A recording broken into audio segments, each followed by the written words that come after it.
नमस्कार, हम हैं किशोर कलाकार। तो जैसे कि आपने थंबनेल में देख ही लिया होगा कि आज की इस वीडियो में हम डिस्कस करेंगे टीजीटी, पीजीटी जो यूपी बोर्ड ने वैकेंसीज निकाली हैं टीजीटी, पीजीटी पोस्ट के लिए, उसके बारे में। स्पेशली अगर मैं बोलूँ कि ये जो हमारी वीडियो होगी इसमें जो 8 की वैकेंसीज होंगी ना, और 8 की जो वैकेंसीज हैं टीजीटी और पीजीटी दोनों की, उसके अंदर जो एलिजिबिलिटी क्राइटेरिया है उसके बारे में हम आज इस वाली वीडियो में बात करेंगे, जो कि यार एक बहुत इंपॉर्टेंट पॉइंट निकल कर आ रहा है। बहुत सारे बच्चे बहुत ज़्यादा कंफ्यूजन में हैं, समझ नहीं आ रही है उनको बहुत सारी एलिजिबिलिटी क्राइटेरिया को लेकर बहुत सारी बातें, उसको यहाँ पर आज हम इस वीडियो में डिस्कस करेंगे।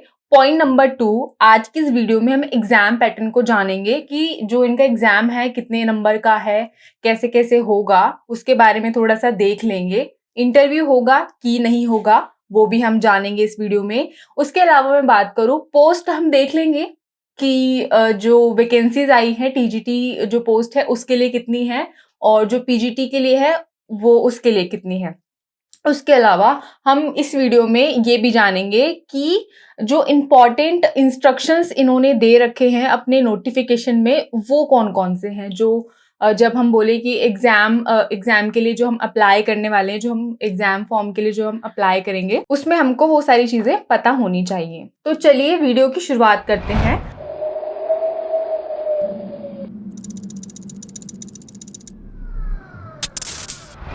तो सबसे पहले हम यहाँ पर देखते हैं कि जो नोटिफिकेशन आउट हुआ है ये 29 तारीख को, 29 अक्टूबर 2020 को ये नोटिफिकेशन जो है आउट हुआ है, जारी हुआ है, यानी कि कल ये नोटिफिकेशन आ चुका है। और अगर मैं बात करूँ इसके रजिस्ट्रेशन की, तो कल से यानी कि 29 अक्टूबर से रजिस्ट्रेशंस जो हैं वो ओपन हो चुके हैं आपके, आप अप्लाई कर सकते हो टीजीटी और पीजीटी दोनों पोस्ट के लिए। उसके अलावा अगर मैं बात करूँ तो हम देखते हैं जो क्लोजिंग डेट है रजिस्ट्रेशन की, यानी कि जो अंतिम तिथि है रजिस्ट्रेशन की, वो हम देखते हैं कि 27 नवंबर है, यानी कि वही 1 महीना लगभग आपको थोड़ा सा मिल गया है, 1 महीने के लगभग आपको टाइम यहाँ पर मिल गया है। उसके अलावा अगर मैं बात करूँ जो आपका ये जो ऑनलाइन सबमिट करना है आपको अपना ये एप्लीकेशन जो है, उसकी जो हम बोलें कि लास्ट डेट ऑनलाइन सबमिशन की जो है एग्जाम फॉर्म की, वो 30 नवंबर 2020 है। तो ये भी आप याद रखना।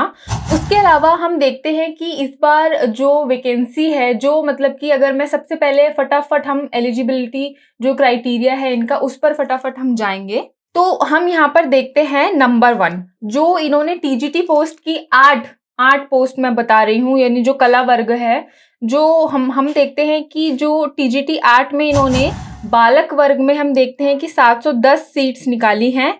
और वहीं अगर मैं बालिका वर्ग की बात करूं तो हम यहाँ पर देखते हैं कि टीजीटी 8 बालिका वर्ग में 103 सीटें इस बार निकाली गई हैं। तो चलिए अब सबसे पहले हम बात करते हैं एलिजिबिलिटी क्राइटेरिया की, जो इन्होंने यहाँ पर दे रखा है 8 में। तो यहाँ पर आप देखिए एलिजिबिलिटी क्राइटेरिया में देखिए कि सबसे पहले इन्होंने हमसे बोला है कि आपके पास कॉलम नंबर आप 1 देखिए, इसमें लिखा है कि राजकीय कला और शिल्प विद्यालय लखनऊ का आर्ट मास्टर्स ट्रेनिंग सर्टिफिकेट, जो पहले ड्राइंग टीचर सर्टिफिकेट कहलाता था, कंपलसरी है या फिर मैं बोलूँ कि मैंडेटरी है, आपके पास ये होना ही चाहिए। अगर यहाँ पर आपके पास ये सर्टिफिकेट नहीं है तो आपके पास प्राविधिक कला यानी कि वही आपका टेक्निकल आर्ट हो गया, ये एक सब्जेक्ट है जो आपका इंटरमीडिएट यानी कि 12th में आपका ये सब्जेक्ट होना चाहिए, राइट। उसके अलावा फिर उन्होंने अपनी जो डिग्री है उसकी मेंशन यहाँ पर कर रखा है। यहाँ पर नोटिफिकेशन में आपको नीचे लिंक दे दूंगी, आपको मिल जाएगा, डाउनलोड कर लेना, अच्छे से पढ़ लेना। पर फिर भी मैं यहाँ पे और भी सिंप्लीफाई कर रही हूँ इस कॉन्सेप्ट को। यहाँ पर बात ध्यान देने वाली ये है कि जो टीजीटी की जो वैकेंसी आई, अभी मैं टीजीटी की बात कर रही हूँ, पीजीटी पे बाद में जंप करेंगे। तो हम देखते हैं कि जो टीजीटी वाले में इन्होंने एलिजिबिलिटी क्राइटेरिया मांगा है ना, उसमें इन्होंने बोला है कि भाई एक सर्टिफिकेट आपके पास होना चाहिए। पॉइंट नंबर 2, आपके पास एक डिग्री होनी चाहिए, या फिर अगर डिग्री नहीं है तो और भी इन्होंने सर्टिफिकेट्स दे रखे हैं, नाम दे रखे हैं इन्होंने नीचे, वो हम पढ़ लेंगे, ठीक है। मगर ठीक है, आपके पास डिग्री है, आपके पास सर्टिफिकेट्स हैं, इन्होंने जो भी मेंशन कर रखा है वो तो होना चाहिए। उसके अलावा आपके पास जो है टेक्निकल आर्ट, आपका जो सब्जेक्ट है वो आपने पढ़ा होना चाहिए 12th क्लास में, ठीक है। इन्होंने यहाँ पे डायरेक्ट मेंशन किया है कि 12th क्लास के जो आपका ये सब्जेक्ट है टेक्निकल आर्ट, या तो आपका 12th क्लास में होना चाहिए यूपी बोर्ड का। और उसके अलावा इन्होंने यहाँ पर बोला है कि अगर ठीक है 12th क्लास में टेक्निकल आर्ट नहीं था तो उसके अलावा आपके पास हाई स्कूल में तो आपका होना ही चाहिए। तो यार वही है यार कि या तो आपके पास 12th क्लास में हो ये टेक्निकल आर्ट का सब्जेक्ट आपने पढ़ा हो, या फिर आपने 10th क्लास में टेक्निकल आर्ट का ये जो सब्जेक्ट है वो पढ़ा हो, और उसके अलावा इन दोनों में से एक होना चाहिए कोई। या फिर उन्होंने एक और इन्होंने बोला है कि एक सर्टिफिकेट और है इनका, जो इन्होंने लिखा है कि लखनऊ का art masters training certificate, point number 1 column number 1 आप देख लेना, या तो वो होना चाहिए। तो यार तीनों में से नंबर 1, ये तीनों में से एक आपके पास होना ही चाहिए, ये इन्होंने कंपलसरी कर रखा है। उसके अलावा इन्होंने बोला इसके साथ साथ या तो आपके पास ड्राइंग या पेंटिंग में बीए हो, या फिर कला भवन शांति निकेतन का आपके पास फाइन आर्ट डिप्लोमा हो, या फिर आपके पास इलाहाबाद का कोई सर्टिफिकेट हो राजकीय ड्राइंग और हैंडीक्राफ्ट सेंटर का, या फिर कोलकाता का आपके पास फाइनल ड्राइंग टीचरशिप जो परीक्षा है उसका कोई सर्टिफिकेट होना चाहिए, या फिर लाहौर के मायो स्कूल जो है आर्ट्स की सीनियर, हम बोले कि आर्ट्स की टीचर सीनियर सर्टिफिकेट परीक्षा आपके पास सर्टिफिकेट वो होना चाहिए, या फिर आपके पास मुंबई का, यानी कि जिसको अब मुंबई बोला जाता है, उसका आपके पास इंटरमीडिएट ग्रेड ड्राइंग की परीक्षा, या फिर मुंबई की 3rd ग्रेड आर्ट्स स्कूल की परीक्षा आपके पास होनी चाहिए। तो यार बहुत ही सिंपल सा कॉन्सेप्ट है, और मैं सच बोलूं अपने पर्सनल एक्सपीरियंस से, इनफैक्ट मैंने अभी इंटरव्यू भी देखा था, खैर वो बात मैं बाद में बताऊंगी। तो यार बहुत सारे ना लूप होल्स निकल कर आए हैं इनके एलिजिबिलिटी क्राइटेरिया में। तो ठीक है, उसके अलावा फिर इन्होंने ना, आप थोड़ा सा आगे बढ़ के देखेंगे, क्योंकि यहाँ पर इन्होंने टेक्निकल आर्ट का जो वो सब्जेक्ट है जो 10th और 12th में लेते हैं बच्चे, वो इन्होंने मैंडेटरी कर दिया है। तो अब हो सकता है कि यार बहुत सारे बच्चों के पास टेक्निकल आर्ट ना हो, इनफैक्ट मैं बोलूँ कि कुछ बच्चे ऐसे भी होते हैं कि 10th में और 12th में ड्राइंग सब्जेक्ट लेते हैं, तो ड्राइंग को भी एलिजिबल नहीं मान रहे हैं कि भैया लिखा होना चाहिए आपके 10th 12th की मार्कशीट पर कि टेक्निकल आर्ट में आपने भैया जो है आपका सब्जेक्ट आपने ले रखा है। उसके अलावा फिर मैं यहाँ पर बात करूं, पॉइंट नंबर 1 इन्होंने नेक्स्ट कॉलम में यहाँ पर मेंशन कर रखा है, आप भी पढ़ लेना अपने सेटिस्फेक्शन के लिए, मैं यहाँ पर सिंप्लीफाई कर रही हूँ भैया इस कॉन्सेप्ट को। तो हम यहाँ पर देखते हैं पॉइंट नंबर 1, ये जितनी भी बातें मैंने आपको बताई है ना कि टेक्निकल आर्ट आपका पास जो सब्जेक्ट है वो होना चाहिए, ये जो बालिका वर्ग है उस पर ये अप्लाई नहीं होता है। बालक वर्ग की जो इनकी सीट्स इन्होंने निकाली है उसके लिए अप्लाई होता है। बालक वर्ग यानी कि वही जो मेल कैंडिडेट्स की जो सीट्स है उसी के ऊपर ये जो एलिजिबिलिटी क्राइटेरिया है वो उस पर जो है अप्लाई होता है। लेकिन अगर जो फीमेल वर्ग की हम बोलें कि जो सीट्स आई हैं उसमें अगर लड़कियां, जैसे कि अगर लड़कियां फीमेल वर्ग में अप्लाई करती हैं तो उनके पास अगर टेक्निकल आर्ट का जो सब्जेक्ट है ना 10th और 12th में नहीं था तो उनको रियायत दी गई है। तो ठीक है, कोई बात नहीं, आप एलिजिबल हो, आप अप्लाई कर सकते हो, ठीक है, अगर आपके पास वो नहीं भी है तो। बहुत ही साधारण सी बात थी उसमें। अब यहाँ पर हमने ये भी जानना है कि पॉइंट नंबर 3 की मैं बात कर रही हूँ। पॉइंट नंबर 3 यहाँ पर ये है, इन्होंने लास्ट में ये मेंशन कर रखा है कि अगर आप लोगों के पास टेक्निकल आर्ट जो सब्जेक्ट था वो अगर नहीं था 10th या 12th क्लास में आपने नहीं पढ़ा है तो उसके जो इक्वल अगर आपके पास उस वाले सब्जेक्ट के इक्वल अगर आपके पास कोई और सर्टिफिकेट है तो इसको ये लोग स्वीकार कर सकते हैं, यानी कि आपका वो सर्टिफिकेट है वो कंसिडर किया जा सकता है। अब यहाँ पर पॉइंट टू बी नोटेड है कि अब ऐसा कौन सा सर्टिफिकेट है जो टेक्निकल आर्ट जो सब्जेक्ट है उसके बराबर माना जाएगा। ऐसा कोई सर्टिफिकेट मेंशन नहीं किया, नाम मेंशन नहीं किया, लेकिन बस इन्होंने बोला है कि हाँ अगर उस सब्जेक्ट के इक्वल आपके पास कोई सर्टिफिकेट है तो फिर हम आपको कंसिडर कर देंगे, फिर आप एलिजिबल हो जाओगे। तो अब यहाँ पर पॉइंट टू बी नोटेड है कि एक आईजीडी बॉम्बे में इनका एक सर्टिफिकेट होता है यार, ऐसे सब सर्टिफिकेट है वो समथिंग कुछ डिप्लोमा होता है, तो अगर वो आपके पास है ना तो वो कंसिडर कर देंगे, ऐसा मुझे लगता है। ठीक है, मैं श्योर नहीं हूँ लेकिन मुझे लगता है, क्योंकि यार वहाँ पे ऐसे डिप्लोमा इन्हीं सब चीजों के लिए करवाए जाते हैं। मुंबई में मैंने देखा है कि वो बच्चे इसीलिए करते हैं स्पेशल वो सर्टिफिकेट डिप्लोमा जो भी है, ताकि वो यूपी की जो वैकेंसीज है ना उसमें एलिजिबल हो पाए, राइट। तो अब मैं यहाँ पर दो बातें यहाँ पर नोटिस करने मैं यहाँ पर मेंशन करने वाली हूँ। पॉइंट नंबर 1, तो मैंने शुरुआत में आपको बोला था कि जो टीजीटी की वैकेंसीज है, मैंने आपको बताया था कि 710 है, यानी कि 710 इन्होंने टीजीटी की वैकेंसी निकाली है बालक वर्ग में, और बालिका वर्ग में है 103 वैकेंसी।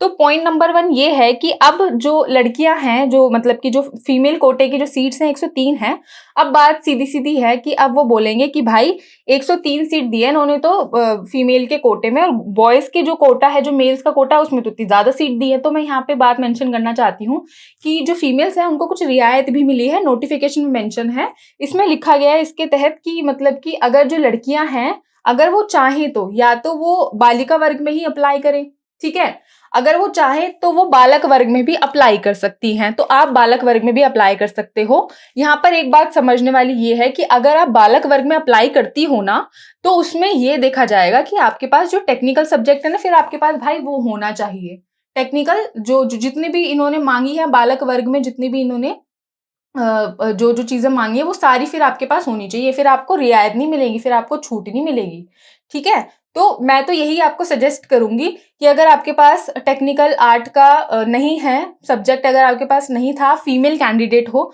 तो आप बालिका वर्ग में ही अप्लाई करना, मैं सीधा सीधा बोलना चाहूंगी, क्योंकि फिर आप एलिजिबल ही नहीं होंगे। हाँ ठीक है, वो आपकी पर्सनल विश है, अगर आप करना चाहती हो तो आप बालक वर्ग में अप्लाई कर सकती हो, ठीक है, अगर आपका मन है और आप करना चाहती हो और आप एलिजिबल हो तो यार ठीक है, आप कर सकती हो, कोई टेंशन वाली बात नहीं है। पॉइंट नंबर 2 मैं यहाँ पर ये मेंशन करना चाहूंगी कि यहाँ पे इन्होंने वैकेंसीज तो निकाल दी है, मगर कहीं पे भी एक भी शब्द में, किसी सेंटेंस में इन्होंने यहाँ पर नहीं लिखा है कि बीएफए और एमएफए को, तो इन लोगों ने मेंशन ही नहीं किया है। इनफैक्ट मैं बात बोलूं, मैंने अपने किशोर कलाकार के पेज पे ये वीडियो भी डाली थी, जो अभी 2016 की वैकेंसीज की जब निकली थी यूपी में, सन 2016 में वैकेंसीज निकली थी यूपी में, तो उसमें मैंने एक बच्चे का इंटरव्यू देखा था, वो अभी मैंने अपने किशोर कलाकार के पेज पे ये शेयर भी कर रखा है, लास्ट मंथ की बात है ये। उसमें क्या था, एक स्टूडेंट था, एक कैंडिडेट था, उसने उसका सन 2016 में उसने एग्जाम दिया होगा, जो भी ये वैकेंसीज निकली होगी, जब भी दिया होगा, तो अभी इनके इंटरव्यू चल रहे थे, अभी लास्ट मंथ भी थे और इस मंथ भी चल रहे थे इनके इंटरव्यू। तो उसमें क्या था, एक कैंडिडेट था, उसने 11th 12th में उसका टेक्निकल आर्ट सब्जेक्ट नहीं था, ठीक है। अब उस कैंडिडेट ने बीएफए लेकिन कर रखा था। उसमें क्या हुआ, उसने अपना सन 2016 वाला बता रही हूँ, याद रखना, सन 2016 में क्या किया उसने, ठीक है, एग्जाम दे दिया था, उसका रिटन वाला जो पेपर था वो उसने क्रैक कर लिया, उसका वो हो गया, उसने फटाफट से उसको क्रैक कर लिया, उस सिलेक्शन हो गया उसका उसमें। फिर उसके बाद क्या होता है, फिर डॉक्यूमेंट वेरिफिकेशन, आपका जो भी होता है, डॉक्यूमेंट उसने अपलोड कर दिया, सब कुछ हो गया, सब वेल एंड गुड था। उसके बाद उसका इंटरव्यू कॉल भी आ गया। फिर इंटरव्यू जैसे उसका कॉल आया, फिर उसके बाद फिर जब वो कैंडिडेट जाता है अपना इंटरव्यू देने के लिए, इंटरव्यू में विदाउट एनी कोई रिटन एविडेंस, या फिर मैं बोलूँ कुछ भी बिना लिखे हुए, उसको ये बोला जाता है कि आपके पास ठीक है बीएफए की डिग्री है, जो भी है, लेकिन आपने जो है 10th और 12th में आपका जो भी है टेक्निकल वाला सब्जेक्ट इन्होंने मांग रखा है, जैसे कि आप देख सकते हो एलिजिबिलिटी क्राइटेरिया में, वो उसका टेक्निकल जो आर्ट का जो सब्जेक्ट है वो उसने नहीं लिया था, उसकी जगह उसका ड्राइंग लिखा था। तो वहां पर जिसने भी उनका इंटरव्यू लिया था, जो भी वहां पर थे, ऑफिसर थे या जो भी थे, तो एडमिनिस्ट्रेशन वाले लोग, तो उन लोगों ने ये बोला कि अगर आपने 10th या 12th में जो भी है ड्राइंग की जगह टेक्निकल आर्ट लिया होता, तो हम आपका इंटरव्यू जो है कंसिडर करते, और मुझे लगता है शायद उनका सिलेक्शन हो भी जाता। मैंने उनका इंटरव्यू देखा, और ये मतलब कि बहुत बड़ा लूप होल निकल कर आ रहा है कि मतलब आप बीएफए एमएफए वाली डिग्री कंसिडर नहीं कर रहे हो, क्योंकि ऐसे बहुत सारे कैंडिडेट्स हैं जिन्होंने बीएफए कर रखा होगा, लेकिन 10th या 12th में उनका ये जो टेक्निकल आर्ट सब्जेक्ट है वो नहीं होगा। तो भाई अगर आपका नहीं है तो आप कंसिडर नहीं करे जाओगे, और अगर ठीक है ये आपने नहीं किया टेक्निकल आर्ट का, उसके अलावा कोई और आपके पास सर्टिफिकेट हो, ऐसा कुछ ऐसा मेंशन नहीं कर रखा है, लेकिन हाँ जो मुझे पता था मैंने आपको बता दिया, आईजीडी बॉम्बे जो भी इनका सर्टिफिकेट डिप्लोमा होता है, शायद अगर वो हो तो उसकी जगह पर आपको वो आप लगा दो, और आपका बीएफए का हो तो शायद आपका हो जाए, ठीक है। तो यार बहुत सारी चीजें हैं, और बाकी ये है कि हाँ, आप मतलब कि कहीं से भी अप्लाई कर सकते हो, मतलब आप कोई से भी स्टेट से हो तो आप अप्लाई कर सकते हो, आप एलिजिबल हो। पॉइंट नंबर 2 की बात ये है कि जितने भी वैकेंसीज निकली है ना, उसमें जो भी रिजर्वेशन है, जो भी एससी एसटी और जो ओबीसी या फिर ईडब्ल्यूएस कैटेगरी के जो लोग हैं, जो रिजर्वेशन होगा उसका जो बेनिफिट होगा वो सिर्फ यूपी के कैंडिडेट्स को मिलेगा, अदर स्टेट्स के कैंडिडेट्स को नहीं मिलेगा। फॉर एग्जाम्पल मैं जैसे कि दिल्ली से हूँ, तो अगर मैं अप्लाई करती हूँ तो फिर मेरे को जनरल कैटेगरी में ही काउंट किया जाएगा, ठीक है। तो जितने भी स्टेट्स के स्टूडेंट्स होंगे वो सारे जनरल कैटेगरी में ही अप्लाई करेंगे, उनको रिजर्वेशन का बेनिफिट जो है नहीं देखने को मिलेगा।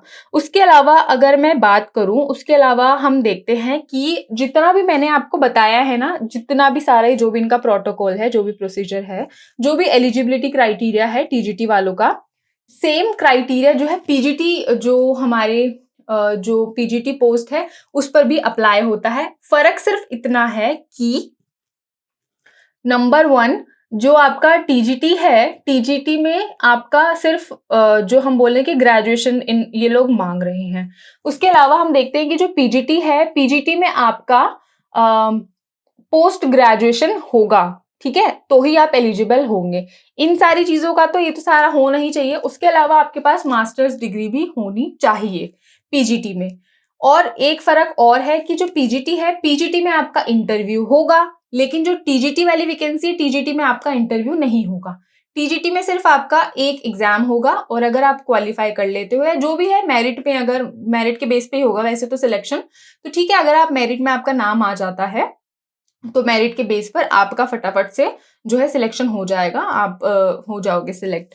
उसके अलावा जो पीजीटी है, पीजीटी में ठीक है, आपने अगर रिटर्न क्वालिफाई कर लिया, रिटर्न क्वालिफाई करने के बाद आपको इंटरव्यू फी देना है, ठीक है। और उसके अलावा फिर हम देखते हैं कि जो भी मतलब कि अगर मैं यहाँ पे एक बात और ऐड करना चाहती हूँ कि अगर आपने जैसे कि फॉर एग्जाम्पल आपके पास बीए है, एमए है, और जो भी उन लोगों ने मांगा है टेक्निकल आर्ट जो भी है, अगर तुम आपके पास यहाँ पे एलिजिबल हो, तो उसके अलावा भी कई बच्चों ने होता है ना कई बार की मतलब कि बहुत सारी चीज़ें कर रखी होती है। जैसे कई बच्चों ने एमफिल कर रखी होती है, कई बच्चों ने पीएचडी कर रखी होती है, कई बच्चों ने बीएड भी कर रखी होती है।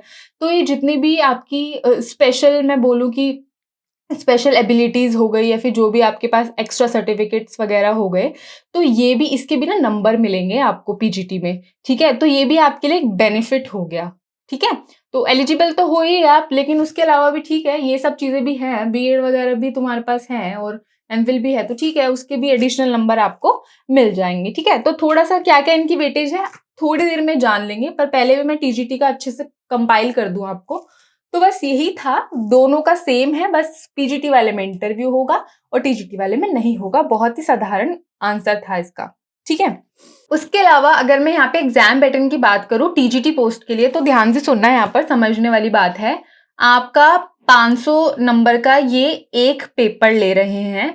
पेपर जो है एमसीक्यू बेस्ड है, यानी कि वही 4 ऑप्शन आएंगे, एक क्वेश्चन के आंसर देना होगा, वो आपका होगा। तो 500 नंबर का जैसे मैंने बोला कि आपका पेपर होगा 2 घंटे का होगा, एमसीक्यू बेस्ड इनका जो है एग्जाम पैटर्न है। उसके अलावा मैं बोलूँ कि 125 आपके क्वेश्चंस आएंगे, उसमें से 4 नंबर का एक क्वेश्चन होगा। अब यहाँ पर ये बात भी नोटिस करने वाली है कि किसी भी स्टेट से आप अप्लाई कर रहे हो फर्क नहीं पड़ता है, क्योंकि पेपर आपका होगा यूपी में, यूपी में आपका कहीं भी सेंटर ये लोग दे सकते हैं। उसके अलावा कई बच्चे ये भी पूछ रहे थे कि जो एग्जाम है वो ऑनलाइन होगा कि ऑफलाइन होगा। तो कॉलम नंबर 10 के 3rd पॉइंट में आप देखो, यहाँ पर इन्होंने लिखा है कि सही उत्तर के गोले को उत्तर पत्रक में काली स्याही के बॉल पेन से काला करना होगा। तो इस लाइन को पढ़कर लग रहा है कि जो पेपर होगा वो ऑफलाइन मोड पे ही होगा। उसके अलावा मैं बात करूं, यहाँ पर हमको कुछ प्लस पॉइंट्स देखने को मिल रहे हैं इस बार की वैकेंसी में। प्लस पॉइंट ये है कि यहाँ पर कोई भी नेगेटिव मार्किंग नहीं है। उसके अलावा हम देखते हैं कि सिर्फ सब्जेक्ट का यहाँ पर पेपर लिया जाएगा, यानी कि आर्ट जो हमारा सब्जेक्ट है उसी से रिलेटेड क्वेश्चन पूछे जाएंगे, विजुअल आर्ट से, क्योंकि यहाँ पर हम देख रहे हैं कि कोई जर्नल पेपर की बात ही नहीं की गई है। तो वही आपका रीजनिंग और जितना भी आपका मैथ्स हो गया और ये जीके वगैरह जितने भी सब्जेक्ट्स आते थे आपके, हिंदी इंग्लिश जो भी है, इन सब से भैया आपको जो है मुक्ति मिल चुकी है। उसके अलावा यहाँ पर हम देखते हैं कि बीएड तो इन्होंने मांगी ही नहीं है, तो बीएड भी यहाँ पर कट गया है। एक खास बात और जो मुझे यहाँ पर लगी, मैं देख रही थी इनका नोटिफिकेशन, क्योंकि मैं देख रही थी ना कि मतलब कि DSSB KVS NVS जो भी है सबका एलिजिबिलिटी क्राइटेरिया है, अलग अलग है। और यार मैं तो कंसिडर ही करूंगी कि हाँ वो लोग कम से कम बीएफए को कंसिडर तो करते हैं, और ये सारी जितने भी आपके टेक्निकल ये जो भी 10th 12th के बेस पर आपका सिलेक्शन जो आपको नहीं देते हैं। खैर ये थोड़ा-सा इधर वाली बात हो गई, लेकिन यार ये बहुत इम्पोर्टेंट बात मुझे कहीं न कहीं लगती है, क्योंकि आप 4 साल जो है आप बीएफए करते हो, तो यार जो बीएफए वाली हमारी जो डिग्री है ना, प्रोफेशनल डिग्री होती है, पॉइंट नंबर 1 4 साल का होता है आपका कोर्स, तो उसमें आपका डिप्लोमा प्लस डिग्री होती है, तो उसको यार कंसिडर किया जाना चाहिए as a main qualification, right? तो उसके अलावा यहाँ पर इन्होंने मुझे एक बात इनकी खास लगी एग्जाम पैटर्न में, जो भी इन्होंने लिखा है कि यहाँ पर ये जो डिग्री भी ये मांग रहे हैं ना, तो उसमें ना कोई क्वालिफाइंग मार्क्स इन्होंने मेंशन नहीं किए कि आपकी जो भी डिग्री है, बीए एमए या जो भी आप कर रहे हो या जो भी आपका सर्टिफिकेट है, इन्होंने ये नहीं बोला कि आपके या तो 50 नंबर होने चाहिए, 50% या फिर 45% होने चाहिए। तो ये यहाँ पर प्लस पॉइंट है। तो आप एकदम बॉर्डर लाइन पे भी हो ना, मतलब कि एकदम पास ही हो, तो भी आप एलिजिबल हो यार। आप अगर अच्छे से मेहनत करोगे ना, सिलेबस को बहुत अच्छे से पढ़कर जाओगे, बहुत अच्छे से मेहनत करोगे, तो आपका सिलेक्शन हो सकता है, पूरे पूरे चांस है। ठीक है, तो ये यहाँ पर एक प्लस पॉइंट मेरे को देखने को मिला। उसके अलावा फिर मैं यहाँ पर बात करूँ कि वही फिर मैंने आपको बताया था कि अगर आपको एडिशनल नंबर भी मिल ही रहे हैं, तो यार अच्छी बात है, बेनिफिट ही है एक तरह से, क्योंकि जब भी ये सब आते हैं ना, वैकेंसीज वगैरह निकलती है कुछ भी, मैंने ये देखा है कि एक एक पॉइंट का हिसाब होता है यहाँ पे, मतलब एक एक नंबर की वजह से जो है बहुत सारे बच्चों का सिलेक्शन रुक जाता है। इवन बोलो कि 0.50, तो मतलब कि वही है, आधे आधे नंबर से भी बच्चों का सिलेक्शन रुक जाता है। तो वही है, एक एक नंबर यहाँ पे बहुत मायने रखता है। तो ये चीज़ अच्छी है कि एडिशनल वालों का ये मार्क्स दे रहे हैं, अगर आपके पास एडिशनल कोई डिग्री या जो भी है सर्टिफिकेट है तो। उसके अलावा मैं यहाँ पर एक बात और मेंशन करना चाहूँगी, हो सकता है क्योंकि बहुत कुछ कैंडिडेट्स तो यार होंगे जो एडॉक वाला जो सेक्शन है इनका, वो क्योंकि यहाँ पे ना इन्होंने एक लाइन मेंशन कर रखी है, जो तदर्थ टीचर्स हैं, यानी कि जो एडॉक्स हैं, यानी कि वही जो टेम्परेरी टीचर हैं या फिर जो कहीं पे भी पढ़ा रहे हैं, उनके पास एक्सपीरियंस है सालों का, या अभी भी स्कूल्स में होंगे कहीं, या कुछ भी यूनिवर्सिटी कहीं पे भी होंगे वो लोग जो पढ़ा रहे हैं, उनके लिए भी थोड़ी सी रियायत यहाँ पे दे दी गई है बोर्ड द्वारा।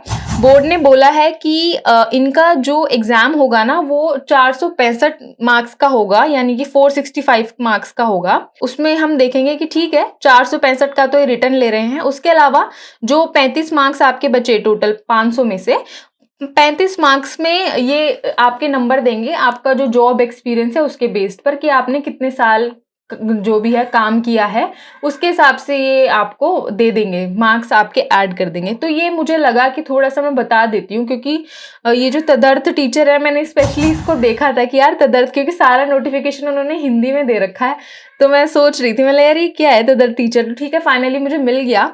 तो यार एडॉक टीचर्स को बोलते हैं तदर्थ टीचर, फिर मुझे समझ आया, मिला अच्छा वो है। तो ठीक है यार, वो उसका भी देखो इन्होंने ठीक है थोड़ा ध्यान रखा है, क्योंकि वही है, क्योंकि देखो एज का तो उन्होंने बस ये बोला है कि अगर 1 जुलाई सन 2020 को आप 21 साल के हो जाते हो भैया, आप एलिजिबल हो। ठीक है, फिर उसके बाद फिर उन्होंने जो मैक्सिमम एज है वो तो कोई मेंशन की नहीं है, तो इसलिए अच्छा ही है, चलो एडॉक टीचर जो भी है उनके लिए बेनिफिट हो गया ये, जो भी आप 30 के हो, 40 के हो, 45 के हो, जो भी है 50 के हो, तो आप सभी लोग इसके लिए यहाँ पर मैं बोलूँ कि आप एलिजिबल हो। तो ठीक है यार, उसके अलावा अगर मैं यहाँ पर बोलूँ पीजीटी वालों के लिए, अब थोड़ा मैं पीजीटी पे आ जाती हूँ। तो पीजीटी में मैं बोलूँ तो पीजीटी में इन्होंने बालक वर्ग के निकाली है 49 सीट्स, यानी कि 49 सीट्स निकाली हैं, और पीजीटी बालिका वर्ग, पीजीटी कला बालिका वर्ग मैं बोलूंगी कि उसके लिए इन्होंने निकाली है 27 सीट्स, राइट। तो वही है, कहने का मतलब ये कि टीजीटी में तो यार काफ़ी सारी थी, यहाँ पर तो बहुत ही कम हो गई है पीजीटी वाले सेक्शन में। अच्छा, तो यहाँ पर आप फटाफट से इसका जो क्राइटेरिया है वो आप सुन लीजिए, जो इनका एग्जाम पैटर्न है उसका क्राइटेरिया आप सुन लीजिए।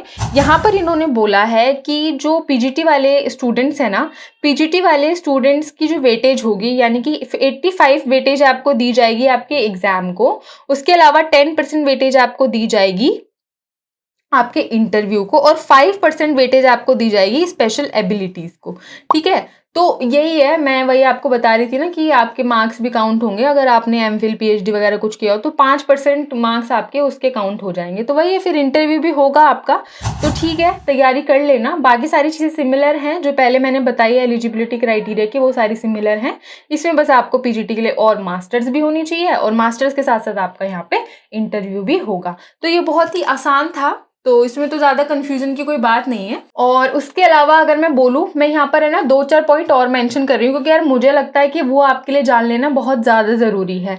क्योंकि बात ये है कि जब इनकी वैकेंसी आई थी ना, तो अभी मैंने सुबह ही देखा था, सुबह मैंने रजिस्ट्रेशन के लिए गई थी इनकी वेबसाइट पे। अच्छा, वेबसाइट का लिंक मैं आपको नीचे दे दूँगी। और उसके अलावा जो पीडीएफ जो मैं बोल रही हूँ, वो भी एक बार थोड़ा-सा देख लेना। कुछ ही पेज हैं देखने वाले, वैसे तो ज़्यादा वही इनकी सर्टिफिकेट वगैरह 19 पेज का इन्होंने जो भी नोटिफिकेशन निकाल रखा है। 2-4 पेज बहुत ज़्यादा इंपॉर्टेंट है, उसको आप थोड़ा-सा पढ़ लेना रफली।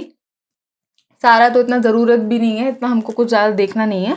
तो उसमें मैं यहाँ पर देख रही थी कि जैसे रजिस्ट्रेशन पे जा रहे थे ना, तो उनकी एलिजिबिलिटी क्राइटेरिया ना सारा लिख कर आ रहा था। तो मैंने सोचा कि यार ठीक है, मैं देख लेती हूँ यहाँ पे जो भी है, क्योंकि मैं यहाँ पर देख रही थी कि क्योंकि कई सारे स्टूडेंट्स होंगे जो टीजीटी के लिए भी एलिजिबल होंगे, पीजीटी के लिए भी एलिजिबल होंगे। तो यहाँ पर एक बार पॉइंट टू बी नोटेड है कि अगर आप दोनों पोस्ट के लिए एलिजिबल हो ना, तो आप दोनों पोस्ट में डाल सकते हो, ठीक है। और यहाँ पर एक बात ये भी मेंशन करने वाली है कि सपोज आप फीमेल हो और आप बालिका वर्ग में तो डाल ही रही हो, और उसके साथ आप बालक वर्ग में भी डाल रही हो। ऐसा मत करना, ये रॉन्ग है, आप ऐसा नहीं कर सकते हो। आप किसी एक ही वर्ग को चुन सकते हो या चुन सकती हो, क्योंकि जो मेल कैंडिडेट है ना, वो फीमेल कैंडिडेट वाली जो सीट्स हैं उसमें अप्लाई नहीं कर सकते हैं, ठीक है। जो मेल कैंडिडेट है वो सिर्फ बालक वर्ग में ही अप्लाई कर सकते हैं, लेकिन जो फीमेल कैंडिडेट्स हैं वो उसमें अगर वो चाहें, या तो वो फीमेल जो उनका सेक्शन है उसमें बालिका वर्ग है, या तो वो उसमें अप्लाई कर सकती हैं, या फिर अगर वो चाहे तो वो चुन सकती हैं, वो बालक वर्ग में भी अप्लाई कर सकती हैं। तो ये बहुत ही आसान है। और फीमेल्स के लिए मैं बोलना चाह रही हूँ, और भी ज़्यादा सिंप्लीफाई कर रही हूँ, कि जो फीमेल्स हैं ऐसा मत करना कि आपने बालिका वर्ग में भी कर दिया टीजीटी के लिए अप्लाई, और टीजीटी के लिए अप्लाई आपने बालक वर्ग में भी कर दिया। ऐसा मत करना, ये आपको दोनों में से कोई एक ही चुनना होगा, ठीक है। और एक पोस्ट पे आप एक ही आवेदन कर सकते हो, ठीक है। ये बहुत इंपॉर्टेंट बात थी। उसके अलावा मैं यहाँ पर देख रही थी इनके वो भी देख रही थी मैं, इंस्ट्रक्शंस वगैरह भी मैं देख रही थी। तो यहाँ पर यार फोटो का भी इन्होंने साइज वाइज देख रखा है, तो वो भी थोड़ा देख के कर लेना, अपने बैकग्राउंड वगैरह वही सब इन्होंने मेंशन कर रखा है। उसके अलावा यहाँ पे सिग्नेचर वगैरह भी आप सही से अपलोड कर देना, क्योंकि फिर आपका होगा नहीं, वो सबमिट नहीं होगा जो भी आपका एप्लीकेशन। और उसके अलावा जो भी आपके कॉलम से काफ़ी मैंडेटरी भी हैं, उसके अलावा जो आपकी डेट ऑफ बर्थ होगी वो भी ध्यान से आप देख कर ही सब कुछ पढ़ना एक बार नोटिफिकेशन में, और जब भी आप डालना, ठीक है। उसके अलावा प्रिंट निकाल के रख लेना यार, या तो आप हार्ड कॉपी रख लेना अपने पास, या फिर सॉफ्ट कॉपी रख लेना। ये बहुत ही छोटी सी, वैसे सुनने में वो छोटी बातें हैं, लेकिन ये बहुत बड़ा रोल प्ले करती हैं। तो प्लीज़ थोड़ा टेक योर टाइम लेना, और अच्छे से बैठ कर सारे अपने डॉक्यूमेंट्स अपने साथ रखना, और अच्छे से अपना फॉर्म आप भरना बहुत ही तसल्ली से, ठीक है। कोई हबड़ दबड़ जल्दबाजी में मत करना। उसके अलावा मैं यहाँ पर देख रही थी कि जो आपका नोटिफिकेशन है, नोटिफिकेशन में मेंशन नहीं है कि आपका एग्जाम कब होगा। तो ऐसा बोला जा रहा है, ऐसा सुनने में आया है। देखो, जब तक मेरे पास, तो बाकी सबका मुझे नहीं पता, लेकिन मेरी ये पॉलिसी है कि जब तक मुझे कुछ रिटर्न में नहीं मिलता है, मैं नहीं बोलती हूँ। मैं श्योरिटी के साथ में मैं क्या, कोई भी कैसे बोल सकता है कि भाई जब होगा पेपर तब होगा, ये 2 महीने में, 4 महीने, 5, कोई कुछ नहीं बोल सकता है इस बारे में। तो यार मैं तो बिल्कुल श्योरिटी नहीं दूंगी, मगर हाँ, ये एकदम पीक टाइम है, मतलब एकदम मैं बोलूँ कि ये बिल्कुल सही समय है। आपको अपनी तैयारी आज से ही शुरू कर देनी चाहिए, क्योंकि नोटिफिकेशन आ गया, ऑफिशियल नोटिफिकेशन आ गया है। तो यार एग्जाम कभी भी हो सकता है, ठीक है। क्योंकि ऐसा भी है ना, क्योंकि फिर अब इनके इलेक्शन भी होने ही वाले हैं, तो वही है, गवर्नमेंट ऐसे ही होता है हर बार। तो खैर कि ठीक है, आ रहे हैं इलेक्शन, तो चलो ठीक है, वैकेंसी निकाल देते हैं। तो बहुत सारी चीज़ें हैं, तो ठीक है यार, अपनी तैयारी बहुत आप अच्छे से करना। उसके अलावा अगर आपका कोई यहाँ पर कोई क्वेश्चन हो, कोई क्वेरी हो, आपको समझ ना आ रहा हो, तो मेरी तरफ से पूरी कोशिश रहेगी कि आपका आंसर जल्दी से जल्दी दिया जाए। कमेंट सेक्शन में आप मुझे बता देना जो भी आपको कुछ डाउट रह गया हो, या फिर अभी शायद कुछ समझ ना आया हो मेरे बोलने के दौरान, मैं क्लियर करने की पूरी कोशिश करूंगी। कमेंट सेक्शन में आप मुझे बता देना। इसके अलावा मैं यहाँ पे एक बात और मेंशन करना चाह रही थी कि अब यहाँ पर हमने सीट देख ली नंबर 1, बाकी सब आप देख लेना यार, जो भी इनका जो भी ये दे रहे हैं पे स्केल, ग्रेड पे जो भी है, तो छोटी मोटी सी बातें हैं, देख लेना, ये सब आप देख ही लोगे। तो कोई भी पढ़ ही लेगा अब आसानी से जो भी है। मैंने बस इंपॉर्टेंट बातें करी है। मैंने बस यहाँ पर आपको मोटा मोटी मेरा वीडियो बनाने का मकसद ये था कि मैं आपको बता दूं कि आर्ट वाले जो हमारी कैटेगरी है, जो हमारा आर्ट की जो पोस्ट है, टीजीटी में कितनी आई है, पीजीटी में कितनी आई है, टीजीटी की एलिजिबिलिटी क्या है, पीजीटी की एलिजिबिलिटी क्या है, टीजीटी का एग्जाम पैटर्न क्या है, पीजीटी का एग्जाम पैटर्न क्या है। मेरा मकसद ये था। उसके अलावा यहाँ पर एग्जाम पैटर्न को मैंने जैसे कि डिस्कस कर दिया है, प्लस पॉइंट नेगेटिव जो भी मैंने बता दिए हैं अपनी तरफ से। उसके अलावा मैं यहाँ पर मेंशन करना चाह रही हूँ कि आपका, अगर आपको सिलेबस से रिलेटेड कोई भी क्वेश्चन हो, सिलेबस मेरे पास आ चुका है, सिलेबस मैं सुबह ही देख रही थी, सिलेबस से रिलेटेड आपका कोई भी क्वेश्चन हो, और उसके अलावा मैं बात करूंगी कि अगर आपको प्रीवियस ईयर जितने भी आपके क्वेश्चंस पेपर हैं या फिर जो भी है आपने पेपर दिए होंगे पहले भी, वेल एंड गुड है। जो अभी नए कैंडिडेट्स हैं, अगर उनको भी कुछ भी कोई भी एग्जाम से रिलेटेड कोई भी क्वेरी हो तो आप वो मुझे कमेंट सेक्शन में बताएं। उसके अलावा मैंने यहाँ पर ये नोटिस किया, मैं सुबह देख रही थी सिलेबस जैसे मैंने बताया, कि काफ़ी सारे टॉपिक्स ना आपके, जो मैंने DSSB की जो मैंने सीरीज बनाई थी और भी मेरी चली रही है वो सीरीज भी, काफ़ी सारे टॉपिक उससे जो है मैच कर रहे हैं, वही सारी चीज़ें पूछी जा रही हैं। इनफैक्ट मैं पेपर भी देख रही थी आपका टीजीटी वालों का, प्रीवियस ईयर का पेपर, क्योंकि जो सिलेबस है ना वही वाला पुराने वाला ही सिलेबस है, तो मैं पेपर भी देख रही थी। तो यार इतना मुश्किल नहीं था पेपर, ट्रस्ट मी। तो आप अगर DSSB की जो मेरी सीरीज चल रही है ना, उसको आप जाकर एक बार देखोगे ना, आपको क्लियर हो जाएगा कॉन्सेप्ट कि हाँ भाई ये सारे पेपर, ये जो सारे क्वेश्चन है तो पहले ही पूछे जा चुके हैं और यही सारी चीजें चल रही हैं। तो मैं वहां पे क्या कर रही हूँ, कॉन्सेप्ट क्लियर करने की कोशिश कर रही हूँ। पॉइंट नंबर 4 मैं यहाँ पे ऐड करना चाहती हूँ, बात याद रखना इस बात को। MCQ यहाँ पर ये बोल रहे हैं कि भाई हम आपका MCQ पेपर लेंगे 2 घंटे का, 500 मार्क्स का होगा, 125 क्वेश्चन होंगे। और यार एक क्वेश्चन के ना 4 मार्क्स हैं, तो यार 4 मार्क्स बहुत ज्यादा बड़ी बात होती है। और इस एग्जाम में वही बच्चा सही से मैं बोलूँ कि आंसर कर पाएगा जिसके कॉन्सेप्ट्स क्लियर होंगे। क्योंकि कई बार ऐसे देखा जाता है कि जब भी MCQ क्वेश्चंस आते हैं ना, तो उसमें है ना जो एवरेज बच्चे होते हैं ना, ज़्यादातर उसमें होता ये है कि हमको क्वेश्चन ठीक है पता होता है कि कहाँ से आया है, कौन से सेक्शन का है, हमको पता होता है। चारों ऑप्शन हम देखते हैं, हमको ये भी पता होता है कि भाई ये 2 ऑप्शन तो नहीं है, तो डेफिनेटली नहीं है, लेकिन 2 ऑप्शन में हमेशा कंफ्यूजन रहती है। कई बार बच्चे ऐसे भी बहुत फंसते हैं, मतलब मैंने ये खुद से एक्सपीरियंस किया है। क्योंकि कई बच्चे ऐसे होते हैं उनको पता ही नहीं होता क्वेश्चन कौन सा है, चारों ऑप्शन कौन सा है, उनको कोई आइडिया नहीं है। कुछ बच्चे ऐसे होते हैं जो 2 क्वेश्चन, एवरेज वाले बच्चे जिनको पता होता है कि जो दो ऑप्शन है ये तो होंगे ही नहीं, 2 ऑप्शन में फंसते हैं। कुछ बच्चे ऐसे होते हैं जिनको पता होता है कि भाई इन चारों ऑप्शन में से ये वाला आंसर सही होगा, और वो ये भी बता देते हैं कि इनके तो ऑप्शन ही गलत है, ठीक है, या फिर उन्होंने क्वेश्चन ही गलत किया है। स्टैंडर्ड देख रहे हो आप? तो ये जो स्टैंडर्ड है ना पढ़ाई का, ये आपका जब ही फिक्स हो पाएगा, ऊपर वाला स्टैंडर्ड, जब आपके कॉन्सेप्ट्स क्लियर होंगे। तो DSSB वाली जो मैंने सीरीज बनाई थी उसमें मैंने कोशिश की है कि आपके ना कॉन्सेप्ट्स क्लियर किए जाए, ठीक है। और उसके अलावा टाइमलाइन भी अगर आपको थोड़ा सा देखना हो ना, क्योंकि इसमें इंडियन वेस्टर्न दोनों आ रहा है आपका, TGT PGT दोनों में, ठीक है।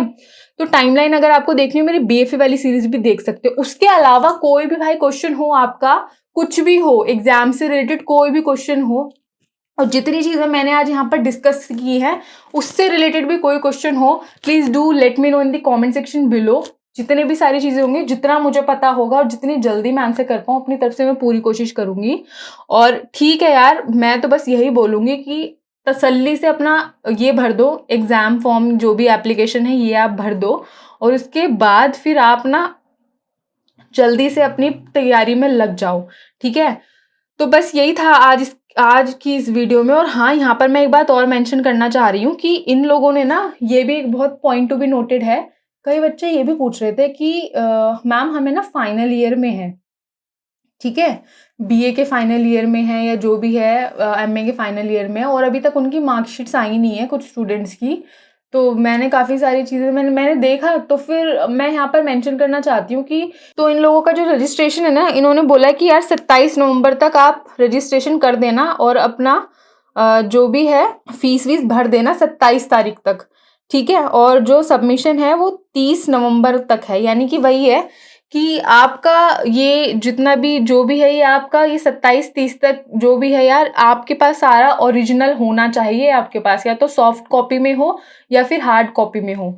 अपीयरिंग वाले जो बच्चे हैं, जो अभी मतलब कि फाइनल ईयर में हैं या जो भी है, और उनके पास अभी एग्ज़ाम वगैरह आपने दे दिया है, लेकिन अब अगर आपके पास अगर मार्कशीट नहीं आई है, तो यार आप एलिजिबल कंसिडर नहीं करे जाओगे, ठीक है? ये बात भी बहुत ज़्यादा इम्पोर्टेंट थी। मैंने सोचा अभी मुझे एकदम याद से आ गया, तो मैंने सोचा कि हाँ, बता देती हूँ ये। तो ठीक है यार, और भी अगर आपके कोई क्वेश्चन हो, इससे रिलेटेड भी कुछ पूछना हो, तो भी वो आप मुझे कमेंट सेक्शन में बता देना। तो ठीक है यार, बस आज की इस वीडियो के लिए बस मेरा यही एक मोटा-मोटा मकसद था कि ठीक है, वैकेंसी आ गई है, थोड़े से टिप्स दे देती हूँ। तो बस ये था, और जो भी हो ठीक है, फिर बताना जैसे भी आपका होगा। फिर चलिए ठीक है, मिलते हैं अपने नेक्स्ट एपिसोड में। तब तक किशोर कलाकार से जुड़ने के लिए धन्यवाद।